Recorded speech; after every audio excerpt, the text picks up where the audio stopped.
Bienvenidos a una clase más de matemáticas. El día de hoy estaremos hablando acerca de la geometría. Esto es, acerca de todos los procedimientos geométricos. Pues bien, la geometría es una rama de las matemáticas que se ocupa del estudio de las propiedades de las figuras en el plano o el espacio, incluyendo puntos, rectas, planos, ángulos, etc. Vamos a iniciar con lo que son las áreas y perímetros. Como todos ya lo habremos conocido antes, el perímetro y el área son dos elementos fundamentales en las matemáticas para ayudarte a cuantificar tanto el espacio físico y también para proveer las bases de matemáticas más avanzadas como el álgebra, la trigonometría y cálculo. El perímetro es una medida de la distancia alrededor de una figura y el área nos da una idea de qué tanta superficie cubre esa figura. Empecemos con el tema de perímetro. El perímetro de una figura de dos dimensiones es la distancia alrededor de la figura. Puedes imaginar una cuerda siguiendo los lados de la figura. La longitud de la cuerda será el perímetro. Si la figura es un polígono, entonces podemos sumar todas estas longitudes de sus lados para encontrar el perímetro. Ten cuidado de asegurarte de que todas las longitudes estén medidas en las mismas unidades. Medimos el perímetro en unidades lineales, que representan una sola dimensión. Ejemplos de estas unidades son, por ejemplo, de la longitud, las pulgadas, los centímetros o pies. Por ejemplo, para encontrar el perímetro de una figura, como la que tenemos en este esquema, perdón, todas las medidas están en pulgadas, ¿sí? Y el perímetro es la suma de cada uno de sus lados, ¿sí? Entonces, en el ejemplo, el perímetro de esta figura, al realizar la suma de cada lado, que es 5 más 3, más 6, más 2, más 3, más 3, nos va a dar 22 pulgadas. Esto del perímetro es, pues, como ya lo dije, son bases, pero también a la vez es muy sencillo. Entonces, esto significa que una cuerda envuelta alrededor del polígono y que recorre toda la distancia medirá las 2 pulgadas de largo. Algunas veces necesitas usar lo que se conoce como polígonos para poder encontrar el perímetro. Veamos en el caso de un rectángulo en el siguiente ejemplo. El problema nos dice, un rectángulo tiene un largo de 8 centímetros y un ancho de 3 centímetros y nos pide encontrar el perímetro. En este caso, el perímetro sería toda el área, perdón, utilizando la cuerda alrededor de este rectángulo, ¿cuánto mediría esa cuerda? Como en el caso anterior. Pues bien, en este caso hay que sumar cada uno de sus lados, por eso es 3 centímetros más los 3 centímetros de este lado, más los 8 centímetros, más los 8, nos va a dar 22 centímetros. El perímetro de un rectángulo siempre tiene dos pares de longitudes iguales. En el ejemplo anterior pudimos ver que también podíamos hacer la siguiente operación. Multiplicar 2 por 3 centímetros, ¿sí? para tener lo de los dos lados. Y 2 por 8 centímetros para tener lo de los otros lados, ¿sí? Lo cual nos va a resultar también, por supuesto, los 22 centímetros. La fórmula para el perímetro de un rectángulo normalmente se escribe como P igual a 2L más 2W, donde L es el largo del rectángulo y W es el ancho del rectángulo. Ahora hablemos del área de paralelogramos. El área de una figura de dos dimensiones describe la cantidad de superficie que cubre la figura. Medimos el área en unidades cuadradas de un tamaño fijo. Ejemplos de unidades cuadradas son las pulgadas cuadradas, los centímetros cuadrados o las millas cuadradas. Cuando encontramos el área de un polígono, contamos cuántos cuadros de cierto tamaño cubriría una región dentro de un polígono. En este cuadro que tenemos de 4 por 4, ¿sí? Entonces, si contamos los cuadros que van por centímetro cuadrado, serían 4 hacia un lado, 4 hacia el otro, por lo tanto, haríamos la multiplicación de 4 por 4 y el resultado sería 16 cuadros. Entonces, el área es de 16 unidades cuadradas. Si utilizamos los centímetros, entonces serían centímetros cuadrados. Si utilizamos los metros, serían metros cuadrados. Muy bien. Como hay 4 filas de 4 cuadros, entonces podemos multiplicar 4 por 4. ¿Sí? Y así es como obtenemos el área de ese cuadrado. Entonces, para esto, la fórmula sería S por S igual a S cuadrado, donde S es cada uno de los lados. Para encontrar el área de muchas categorías distintas de polígonos, los matemáticos han desarrollado fórmulas. Estas fórmulas sirven para encontrar rápidamente la medida en lugar de estar contando cuadro por cuadro. Las fórmulas que vamos a ver se han desarrollado a partir de contar el número de cuadrados dentro de un polígono. Veamos en este rectángulo donde tenemos 5 centímetros de largo, ¿sí? Y 3 centímetros de ancho. ¿Sí? Podemos contar individualmente los cuadros, pero es mucho más fácil multiplicar 3 por 5 para encontrar el número más rápido. Y en general, el área de un rectángulo puede calcularse multiplicando largo por ancho. Entonces, la fórmula sería el largo por ancho. Muy bien.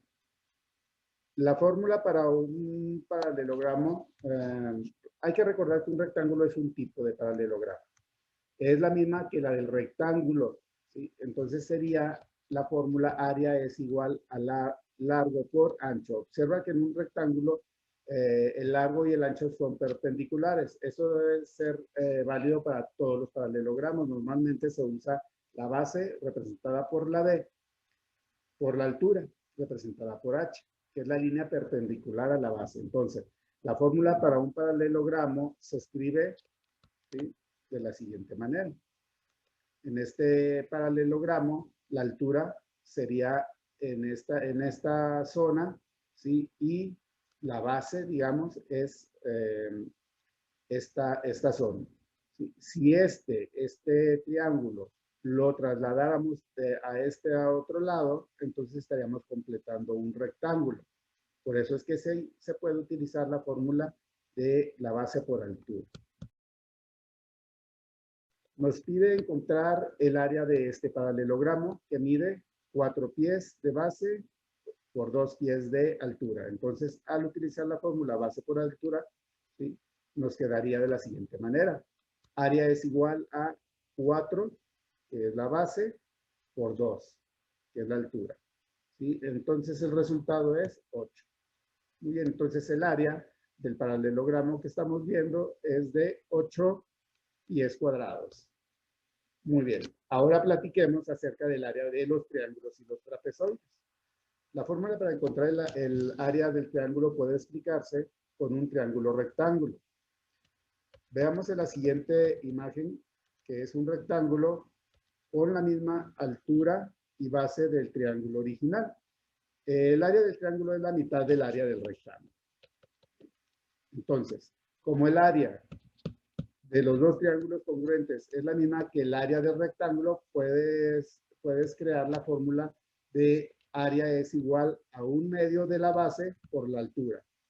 O sea que si tomamos como base la fórmula del rectángulo, entonces lo único que tendríamos que hacer es dividirlo entre 2, ¿sí?, para formar estos dos triángulos que estábamos comentando. Por lo tanto, la fórmula nos quedaría 1/2 de la base por la altura para encontrar el área del triángulo.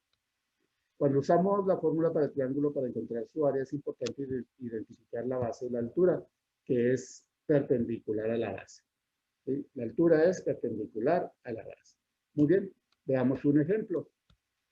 Nos están pidiendo que en este triángulo, que tiene una altura de 4 pulgadas y una base de 10 pulgadas, encontrar el área. Entonces, lo único que vamos a hacer es identificar dónde está la altura, cuál es la base, y vamos a sustituir en la fórmula. Por lo tanto, nos quedaría que el área es igual a 1/2 por 10, que mide la base, por 4, que mide la altura. Y el resultado es 20 metros cuadrados. Muy bien. Entonces, Para encontrar el área de un trapezoide, tomamos la longitud promedio de las dos bases paralelas y multiplicamos por la longitud de la altura. Entonces la fórmula nos quedaría que A es igual a B1 más B2 entre 2 por H. Esto es, base 1 más la base 2, dividirlas entre 2 para sacar el promedio y multiplicarlas por la altura. Entonces, veamos un ejemplo. Se muestra a continuación que la altura del trapezoide es de 2 centímetros, ¿sí? Y es perpendicular siempre a la base, ¿sí? A la base. Muy bien. Entonces, aquí vamos a identificar cuál es la base 1, cuál es la base 2, ¿sí? Y vamos a sustituir dentro de la fórmula. Tenemos que la base inferior es de 4 centímetros, la base superior es de 7 centímetros, ¿sí? Y que la altura es de 2 centímetros. Entonces, al sustituir en la fórmula nos quedaría que el área es igual a 4 más 7 entre 2 por 2, que es la altura. Y el resultado nos va a dar 11 centímetros cuadrados. Pues existen diferentes fórmulas para calcular el área de los diferentes de las diferentes figuras, como son la del cuadrado, el rectángulo, el paralelogramo, del triángulo, del trapezoide. Ahorita en esta tabla nos muestran un resumen de las fórmulas que estuvimos viendo, ¿sí? Para un cuadrado, pues el área es igual al lado al cuadrado. En el rectángulo, la fórmula del área es igual a lado por ancho, ¿sí? En el paralelogramo, el área es igual a la base por la altura. En el triángulo, el área es igual a 1/2 de la base por la altura. Y en el trapezoide, el área es igual base 1 más base 2 entre 2 por la altura. Muchas veces necesitamos encontrar el área o el perímetro de una figura que no es un polígono estándar. Sin embargo, incluso las formas complejas pueden verse como una composición de formas más pequeñas y menos complicadas, como rectángulos, trapezoides y triángulos. Para encontrar el perímetro de una figura no estándar, también necesitamos encontrar la distancia alrededor de la figura sumando las longitudes de los lados. Encontrar el área de una figura no estándar es un poco diferente. Necesitamos crear regiones dentro de la figura de las cuales podamos encontrar el área y luego sumar todas las áreas. Ahora hablemos de volúmenes. Un cuerpo geométrico es un elemento que existe en la realidad o que somos capaces de concebir, el cual ocupa un volumen en el espacio, es decir, tiene 3 dimensiones, lo que es el ancho, el alto y largo, a diferencia de las figuras, las cuales no tienen volumen. Hay 2 tipos de cuerpos geométricos, los poliedros y los no poliedros, o cuerpos geométricos redondos.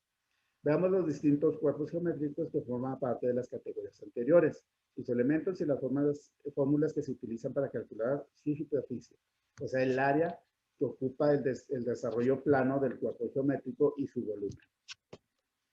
Los poliedros son cuerpos geométricos que están determinados por caras planas encerrando un volumen finito.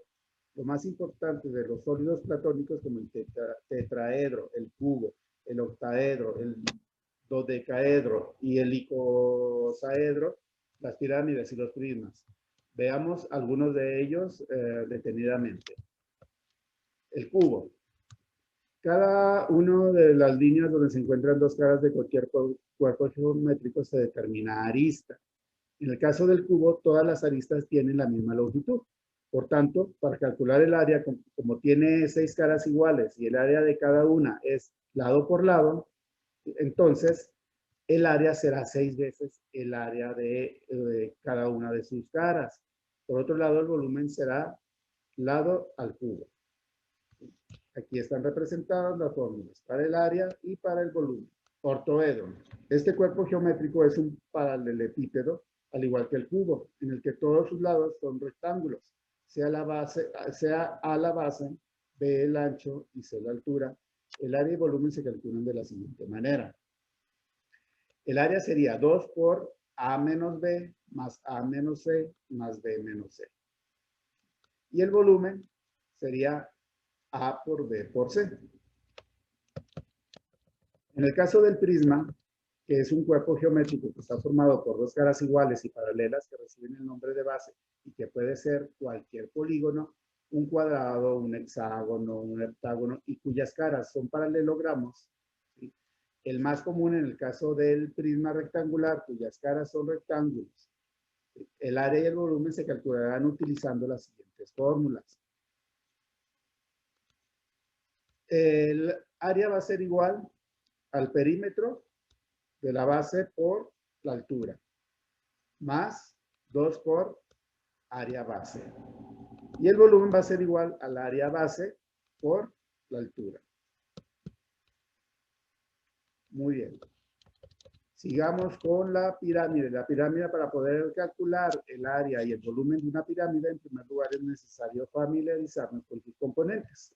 Todas las caras de una pirámide son triángulos iguales, por tanto llamamos apotema o apotema lateral a la altura de los triángulos de sus caras. Pues bien, la altura, que es h de una pirámide, es la distancia del vértice donde se juntan todas las caras. La base de la pirámide puede ser cualquier polígono, al igual que en el caso del prisma, por lo tanto su área y su volumen vienen dados por, ¿sí? Para el área sería perímetro base por apotema lateral entre 2 más el área base. Para el volumen sería área base por altura entre 3. Estábamos hablando también que existen los cuerpos geométricos redondos. Como su nombre lo indica, pues son cuerpos geométricos que tienen una parte redonda. Dicho con otras palabras, son aquellos que tienen como mínimo una de sus caras en forma curva. Los más conocidos son la esfera. Este cuerpo geométrico se puede decir que no tiene caras. El ejemplo más conocido es de cualquier balón con el que juegan los niños. La distancia desde el centro de la esfera hasta cualquier punto de la superficie, ¿sí?, es denominado radio y se representa por lo general con la letra R. Su área y su volumen quedan determinados de la siguiente manera. El área total va a ser igual a 4 por pi por R al cuadrado, mientras que el volumen sería 4 sobre 3 por pi por radio al cubo. En el caso del cilindro, se podría considerar que el cilindro es un cuerpo geométrico redondo análogo al prisma. Este está formado por dos círculos situados paralelamente que se denominan base. Su área y volumen se calculan de la siguiente manera. El área total es igual a 2 pi por radio por la altura más el radio. Mientras que el volumen sería igual a pi por radio al cuadrado por la altura. Enseguida veremos el cono. El cono, si hemos dicho que el cilindro es un análogo del prisma, el cono lo sería de la pirámide. A la recta que en un punto de la base con el vértice se le denomina generatriz. Su área y su volumen son, área total es igual al pi por radio al cuadrado más pi por radio por generatriz. Y el volumen sería igual al pi por radio al cuadrado por la altura entre 3. Vamos a hablar ahora acerca de la semejanza. La semejanza es la variación de tamaño entre dos objetos o cuerpos, pero sus formas son idénticas. Se dice que dos figuras geométricas son semejantes y tienen la misma forma, pero sus tamaños son diferentes. Por ejemplo, dos mapas a escalas distintas son semejantes, pero la forma de los continentes no cambia, pero sí cambia el tamaño. Se dice que dos figuras geométricas son semejantes y tienen la misma forma, sin importar los tamaños entre ellos. Pero para los triángulos tenemos los siguientes criterios que nos ayudan a determinar cuándo estos son semejantes. El criterio ángulo-lado-ángulo nos dice que dos triángulos son semejantes si tienen dos ángulos iguales. Si dos de sus ángulos son iguales entre ellos, entonces son semejantes. El criterio lado-lado-lado, ¿sí?, nos dice que dos triángulos son semejantes si tienen sus lados proporcionalmente iguales, ¿sí? Esto es, estaría representando como el lado A entre el lado A' o del otro triángulo, ¿sí? E igual el lado B de un triángulo, ¿sí?, entre el lado B del otro, ¿sí?, y C entre C del segundo triángulo. Muy bien. El criterio lado, ángulo, lado nos dice que dos triángulos son semejantes si tienen dos lados proporcionales y el ángulo comprendido entre ellos es igual.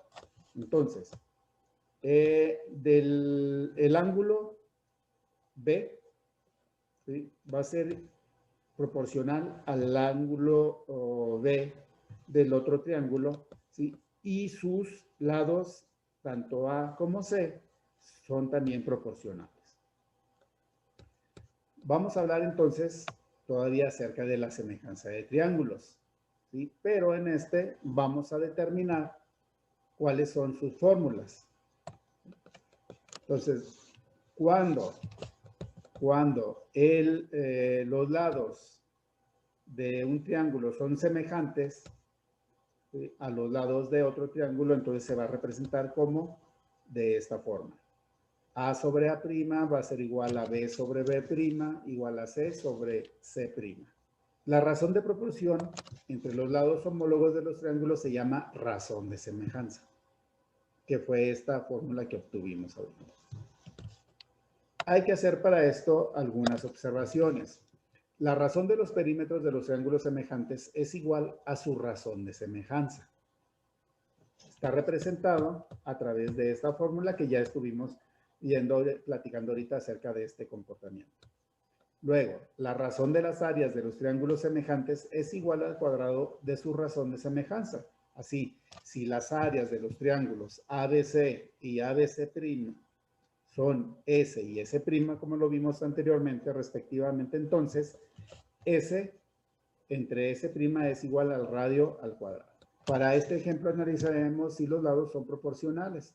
Para esto podemos proceder de varias maneras. Sin embargo, lo que nosotros haremos es reducir la proporción de cada lado a su mínima expresión y ver si estas coinciden. En caso de ser así, habremos encontrado entonces la razón de proporción. Para ello, notemos lo siguiente. Si AB sobre AB' va a ser igual, en el ejemplo, a 12, que es el lado AB, entre 18, lo cual va a ser igual a, haciendo la reducción, ¿sí?, va a ser igual a 2 tercios o 2 sobre 3. Muy bien. Si el lado AC, que estamos hablando, esta parte que es la base, AC entre AC primas, ¿sí?, va a ser igual a 15 entre 22.5. Entonces, lo que vamos a hacer también es hacer la reducción y nos va a quedar a 2 tercios. Y por último, si analizamos, ¿sí?, el lado C con B o B con C, ¿sí?, comparado con el del segundo triángulo, también de B a C, nos quedaría que es 10 sobre 15. ¿Sí? Lo cual también haciendo la reducción nos va a quedar 2 tercios. Así que tenemos que, ¿sí?, la razón para los dos triángulos es 2 tercios. Podemos concluir que los triángulos son semejantes porque tienen los lados proporcionales. Ahora hablemos de la semejanza de triángulos rectángulos. Dos triángulos rectángulos son semejantes si tienen los dos catetos proporcionales. Cateto es cada uno de sus lados.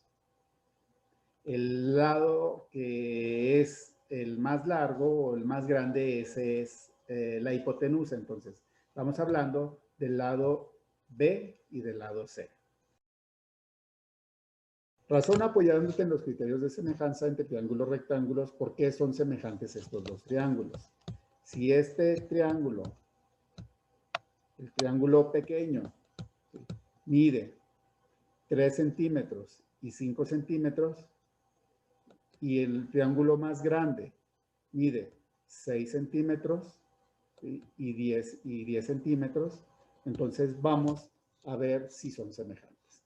Entonces, ponemos cuál es la proporción de ellos. Por ejemplo, del lado de los 3 centímetros del pequeño, el grande es de 6 centímetros, por lo tanto sería 3 sobre 6. Y del otro lado, la proporción es la siguiente. El pequeño mide 5 centímetros, el lado del triángulo grande mide 10 centímetros. Entonces se quedaría 5 entre 10, lo cual nos da una razón del 0.5 en ambos casos. Por lo tanto, sí son triángulos semejantes. Estamos hablando de los triángulos y la semejanza entre los triángulos. Por lo tanto, vamos a hablar acerca de los tipos de triángulos que hay. Los triángulos se pueden clasificar según sus lados o según sus ángulos. Según sus lados, ¿sí? Puede ser un triángulo equilátero, el cual tiene todos sus lados iguales. Por lo tanto, sus ángulos también son iguales. Este es un ejemplo de un triángulo equilátero. Un triángulo isósceles tiene dos lados iguales, por lo tanto, dos de sus ángulos también son iguales, que serían estos. Y de igual manera los podemos representar como A igual a C y A diferente de B. Por lo tanto, C diferente de B. Estamos hablando de los triángulos y la semejanza entre los triángulos. Por lo tanto, vamos a hablar acerca de los tipos de triángulos que hay.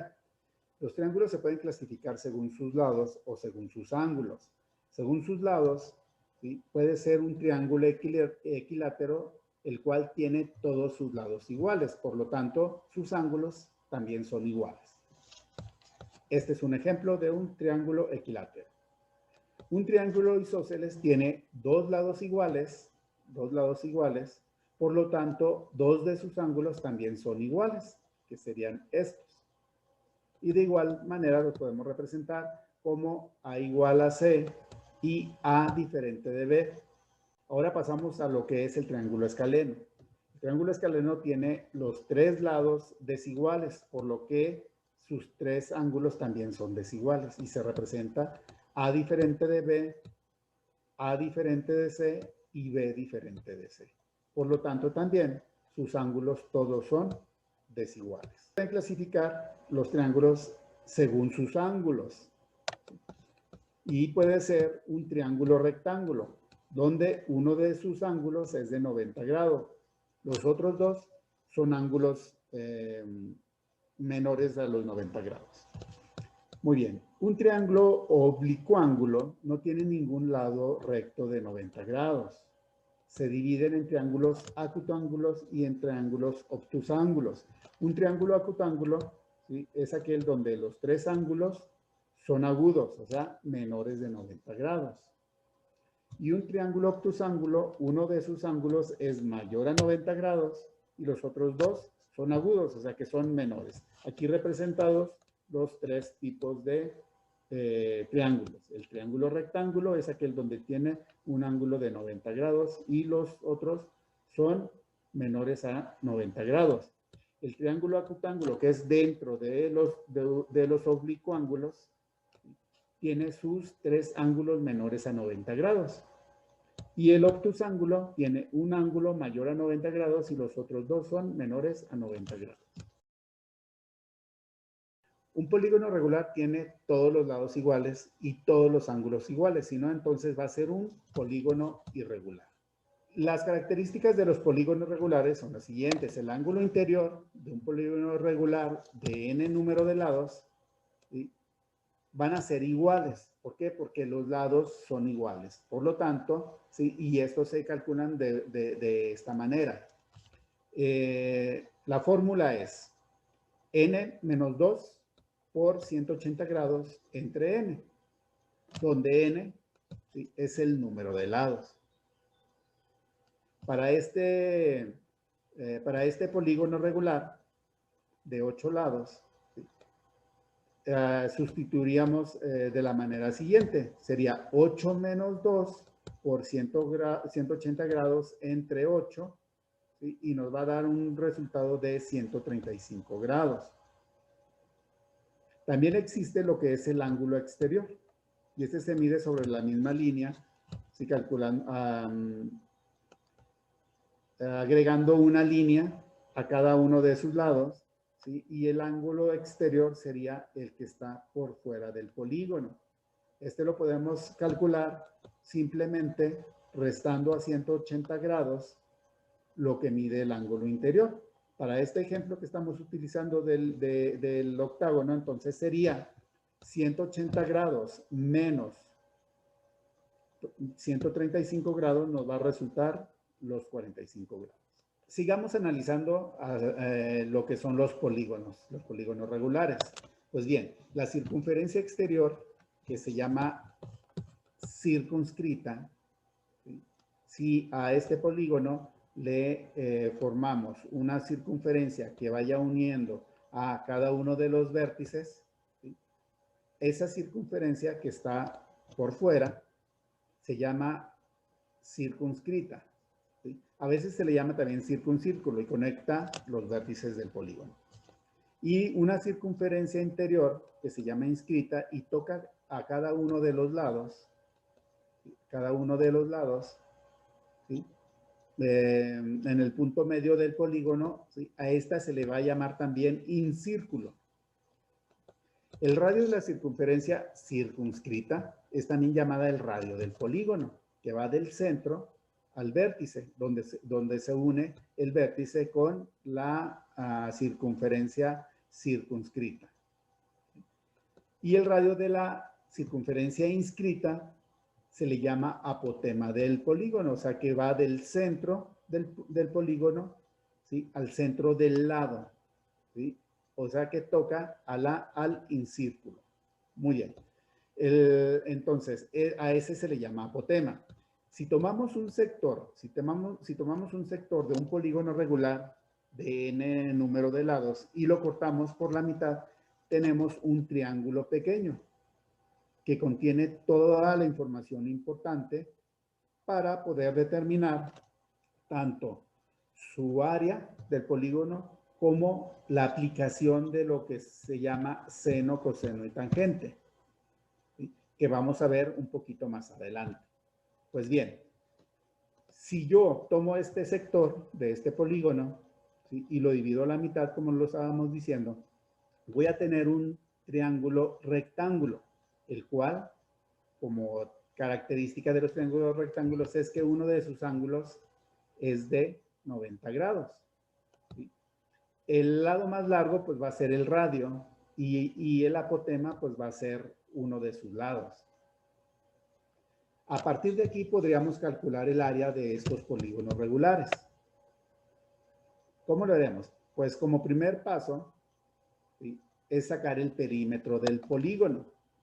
Para eso necesitamos primero una fórmula, que es el perímetro es igual al lado por n, o sea, por el número de lados, donde L, por supuesto, es el lado y n el número de lados.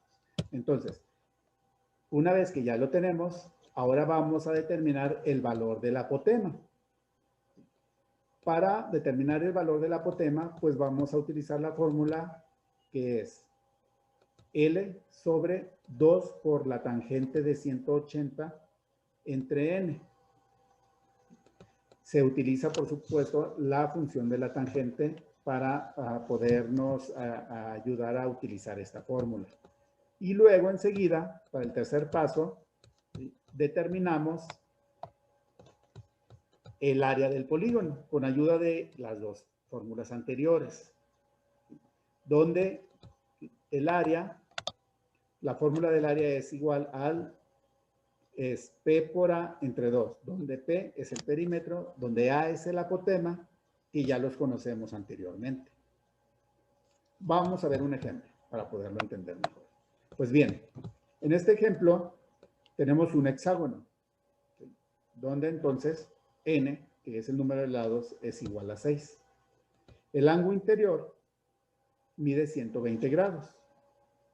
Por lo tanto, cada ángulo interior mide 120 grados. Entonces, el ángulo es de 120 grados. Y cada lado mide 4 centímetros. Muy bien. Ahora, ya que tenemos esta información, sustituyamos en las fórmulas. El primer paso es encontrar el perímetro. Entonces, aquí sería P igual ¿sí? A L por N. Entonces, L es 4 por N, que es 6. Nos va a dar 24. Segundo paso. Vamos a determinar el valor del apotema. ¿Sí? La fórmula del apotema es L, que es 4, entre 2 por la tangente de 180 entre N, que es 6. Si lo hacemos en la calculadora, ¿sí? Nos va a resultar que el apotema es igual a 3.46. Ahora sí, vamos a sustituir en la fórmula del área, que nos quedaría, área es igual a P, que nos resultó ser 24, por A, que es el apotema, o sea, 3.46, entre 2. Y esto nos da como resultado 41.56. Por lo tanto, el área de este polígono es de 41.56. Muy bien, ustedes me van a revisar este otro ejemplo. Muy bien. Otra manera de obtener el área sería con la última fórmula y conociendo el valor de L y de A. Estos valores son iguales a la base y a la altura de un triángulo. Por lo tanto, cada polígono regular se divide en triángulos y lo que haríamos sería multiplicarlo por N. Entonces, aquí para esta opción o esta forma de calcular el área, vamos a utilizar la fórmula del triángulo, que la fórmula del triángulo es base por altura sobre 2. Y como este polígono lo seccionamos en triángulos, entonces lo único que vamos a hacer es multiplicar, ¿sí?, a esta fórmula por N, que sería el número de lados. Existen los ángulos complementarios. Esto es, si los dos ángulos suman 90 grados, decimos que se complementan. Entonces, complementario viene del latín, que significa completo, ¿sí? ¿Por qué? Porque un ángulo recto se considera un ángulo completo. Entonces, ¿qué nos está diciendo? En este ejemplo, en el que tengo un ángulo que mide 36 grados y otro que mide 54 grados, si lo sumo y me da 90, entonces es un ángulo complementario. Existen los ángulos suplementarios. Los ángulos suplementarios son aquellos que suman 180 grados. Muy bien, entonces, en este ejemplo, en el que yo tengo un ángulo de 134 grados y uno de 46 grados, si lo sumo y me dan 180 grados, entonces estos ángulos son suplementarios. No importa que estén unidos como están representados aquí o estén por separado. Siempre y cuando los dos ángulos me sumen los 180 grados, van a ser ángulos suplementarios.